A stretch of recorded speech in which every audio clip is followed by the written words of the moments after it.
In this video from We Are Racing, our long anticipated plasma cutter. Hello guys, and welcome back to the channel. As you can see, the Birkin is back and she's looking pretty. Upholstery is done and it's looking pretty. Quick little garage update.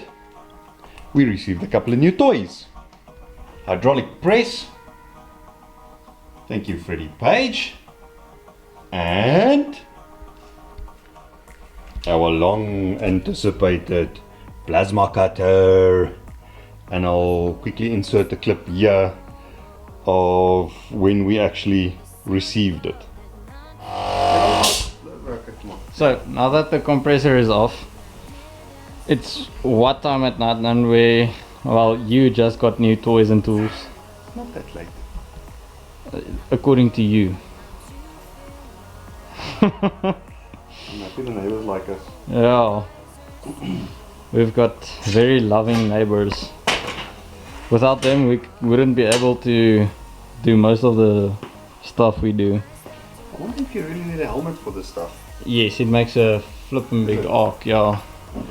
Yeah, no, it goois it a bit, eh?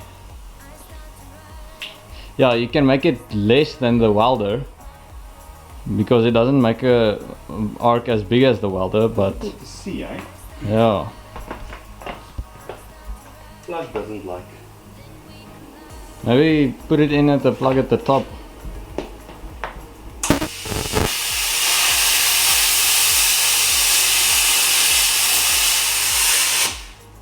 Note to self, don't have anything flammable nearby. Seems as if you enjoy it. Yeah, this is fun. So without wasting any time, let's get in and get going to Swartkops Raceway for a day of fun and games.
Alrighty, I'm back at the house. We picked up two pretty significant issues with the Birkin at the track today. First one, it has a very significant oil leak, which it looks like, you can see the oil sitting down there, it looks like it's the sump gasket. So we need to pull the sump and see if we can get that sorted, because we will not be able to use this for Brendan's matric dance if that's not fixed. And then I'm going to insert a picture here to show you guys the ride height at the back is nowhere close to where it's supposed to be, and you can see that in this picture. So we will need to get the wheels off, get the right height adjusted at the back, and maybe at the same time get the camber fixed on this wheel here. It is positive camber at the moment, I think, and it needs to be negative camber, so we're looking for a bit of 1.5 degrees of negative camber, and that was very apparent from the way she handled specifically on the left turns. So that's the plan for this week, and with that, this is going to be a wrap for the video. Thanks for joining us. Do like, subscribe, share, comment, and we will see you in the next one. Oh, very important, always remember that life is too short to drive boring cars.